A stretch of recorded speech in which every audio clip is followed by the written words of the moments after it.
E aí, galera do Papo de Cinema, tudo bem? Olha só o prazer que eu tenho de estar aqui virtualmente, mas de estar aqui com Caco Ciocler para a gente falar sobre o melhor lugar do mundo é agora. Caco, prazer estar aqui mais uma vez conversando contigo sobre filme novo, sobre arte. Obrigado por estar aqui com a gente.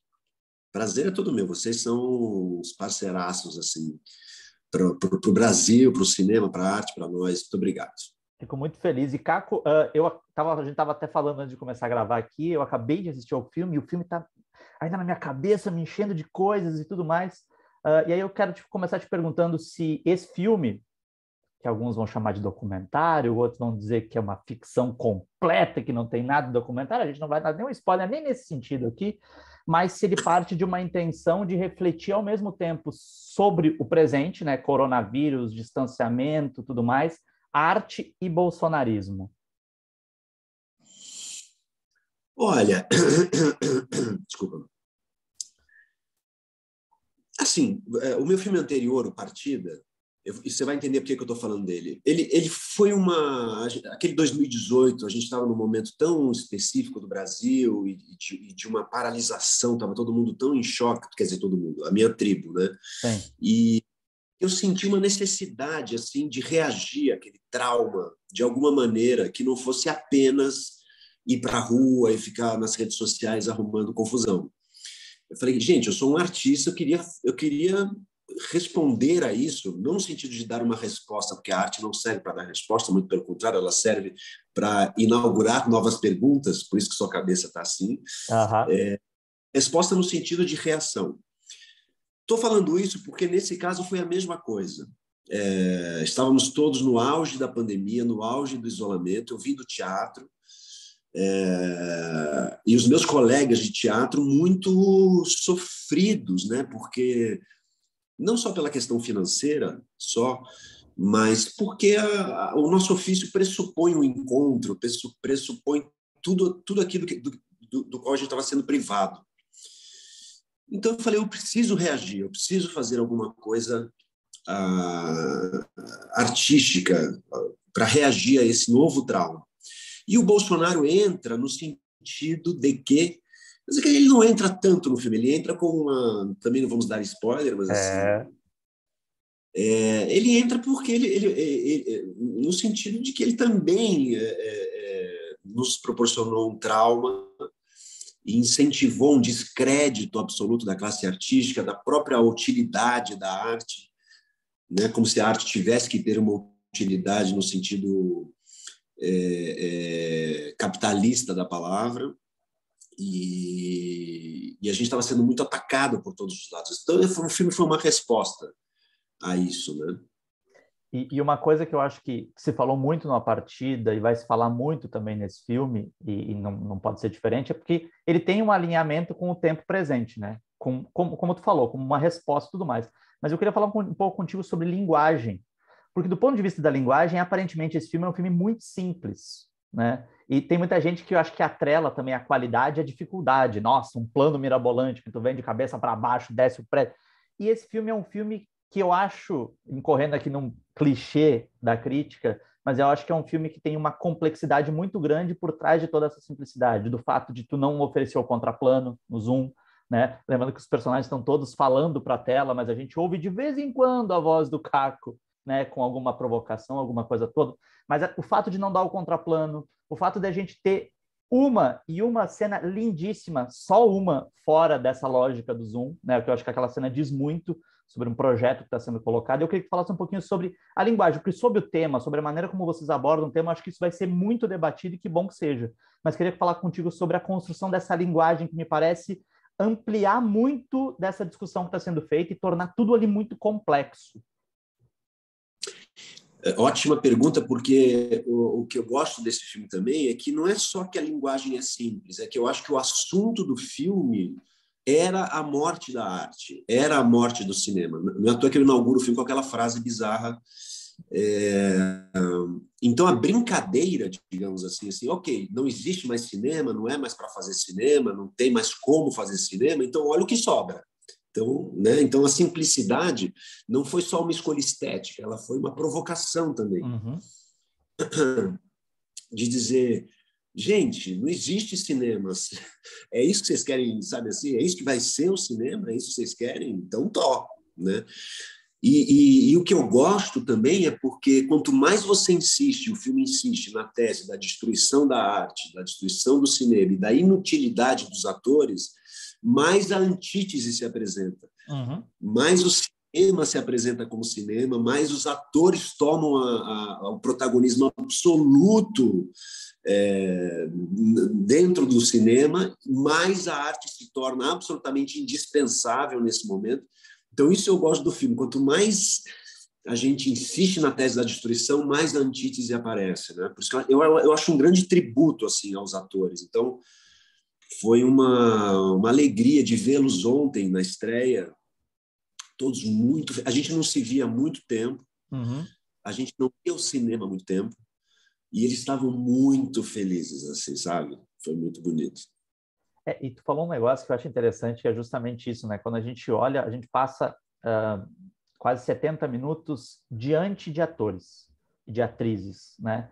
No que parece a coisa mais simples do mundo, que é eles se desnudando, interpretando, e aí a gente vai brincar também de tentar entender o que é verdade, o que não é verdade, se é que existe alguma verdade quando o dispositivo é ligado e tu automaticamente cria um corpo cênico, né? Como a gente está fazendo aqui, a gente está com um corpo cênico, nosso corpo não é cotidiano na frente nessa entrevista, mas eu fico pensando assim, quando eu te falei que na minha cabeça estava fervilhando, passou por Fernando Pessoa, né, do poeta sendo um fingidor, passou por Orson Welles, do Verdades e Mentiras, naquele filme maravilhoso que ele fica dizendo, gente, mas tudo é mentira, no fim das contas. Passou por Bandido da Luz Vermelha, porque eu acho que o filme, por mais bizarro que isso possa parecer, eu acho que no filme também tem uma brincadeira da esculhambação, né? Nesse Brasil que tanto esculhambam a gente, eu acho que no fim tu meio que solta um pouquinho as rédeas também para vamos esculhambar esse Brasil que esculhamba a gente. E aí eu lembrei do personagem do Bandido da Luz Vermelha que diz quando a gente não tem o que fazer, a gente esculhamba, né? A gente escracha e esculhamba. E aí eu queria saber se um pouco de todas essas energias aí tu acha que estão ou direta ou indiretamente, ou consciente ou inconscientemente no processo de criação de vocês.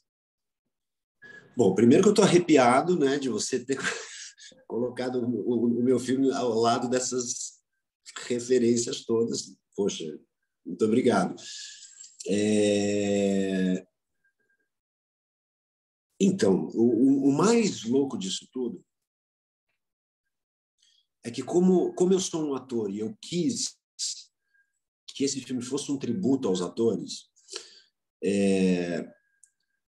eu gravei, para cada um dos atores que eu chamei, eu gravei um áudio de WhatsApp explicando o dispositivo. Durava mais ou menos 10 minutos. Uhum. Falava, história é isso, isso, isso, isso. Agora você vai, cria a sua história, o seu personagem. Não sei se você vai fazer você ou um personagem. Eu não quero saber. A gente vai marcar. Quando você estiver pronto, você me avisa. A gente marca a entrevista. Então, quando eu fiz as entrevistas, eu não sabia também o que Que vinha pela... legal, cara. Eu não sabia. Então, tanto é que tem uma cena ali, a gente não vai dar spoiler, mas que eu mesmo pergunto pro cara, mas vem cá, isso aqui nem eu sabia que era verdade, o que não é. Eu achei maravilhosa a tua curiosidade, porque, assim, gente, tem umas coisas tão improváveis que às vezes provavelmente são verdade, umas coisas tão banais que provavelmente nem verdade são, né? Exato, exato. Então eu também não sabia o que vinha e cada um entendeu a provocação de um jeito e num tom absolutamente diferente. Então foi um grande jogo de improviso onde eu também fui descobrindo um personagem, sabe? Que personagem é esse que não sabe nada, né? E fui tentando conduzir a partir daquilo que as pessoas me traziam, coisas que eu achava que podiam dar caldo. Aham. Então foi um grande exercício de improvisação. E depois a maluquice maior foi conseguir construir uma linha narrativa que costurasse isso tudo. Alguns atores geniais e atrizes geniais eu precisei deixar de fora, infelizmente, porque não encaixava nessa linha. Se você assistir o exercício individual de cada um, eu até estou pensando em fazer um DVD, assim, sei lá, não existe mais DVD, mas enfim, porque são exercícios de 1h30 absolutamente geniais, individualmente. E o filme foi uma costura narrativa dessas coisas todas. Então, eu também estava no jogo, eu também não sabia o que estava acontecendo ali. E como é que foi esse processo, Caco, de escolha, né, das pessoas? A gente já tinha falado numa partida, né, que era um filme também que falava de relações que tu tinha de muita proximidade com aquelas pessoas, e também foi uma das balizas escolher esses atores, essas atrizes, pessoas que te eram muito caras, que eram próximas, que eram colegas que tu admirava, enfim, como é que foi esse processo? Claro, porque eu não tinha dinheiro, não tinha absolutamente nada, tinha uma ideia maluca, que era a ideia dos campos de desconcentração, que depois acabou virando outra coisa, mas a ideia inicial era essa, né? Somos sobreviventes de campos de desconcentração. Por que isso? Por causa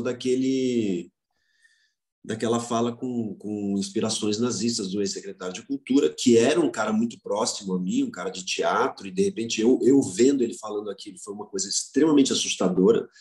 E eu falei, gente, um secretário de Cultura que usou elementos nazistas para falar da libertação da arte, onde é que essa arte estava presa? Onde essa arte? Em Aham. campo de concentração.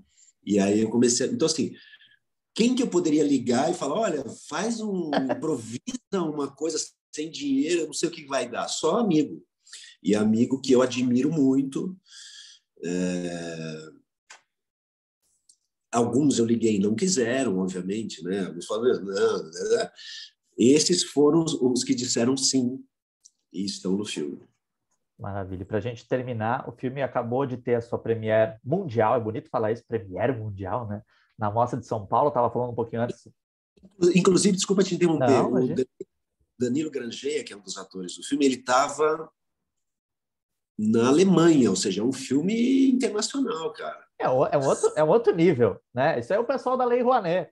Depois acha que a mamata, né? Esse dinheiro que fica rolando dos artistas.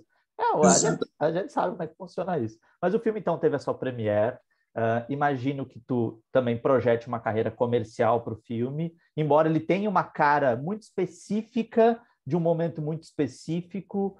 Então, eu queria saber o que tu está projetando. Eu sei que é o calor do momento, mas o que tu está projetando para o filme a partir de agora?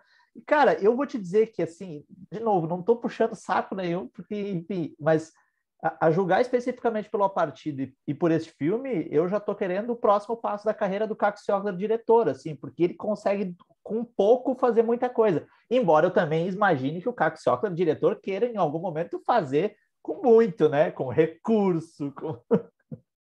Então, eu queria saber, assim, o que tu planeja para o filme e para a tua carreira até como realizador daqui para frente. Olha, eu não sei te dizer, sinceramente. Ah, A partida foi uma surpresa. Foi a mesma coisa, a gente estreou na mostra, de repente ele foi parar entre os 10 mais bem votados, depois ele ganhou Festival de Aruanda, depois ele ganhou Prêmio Internacional, foi uma coisa assim que a gente de fato não imaginava. Esse, eu não imaginei que nem queria passar alguma vez uma tela de cinema. Eu estava achando que eu ia fazer sessões no Zoom, sabe? Passar o chapéu depois, que eu acho um projeto bonito também. aham. Então, eu não sei. Agora, por exemplo, Carlos Alberto Matos, que é um puta crítico que eu adoro, colocou o filme lá em cima. Então, assim, agora que, sei lá, a gente já perdeu alguns festivais, mas vamos mandar para outros. Sinceramente, eu não sei se esse filme, não sei.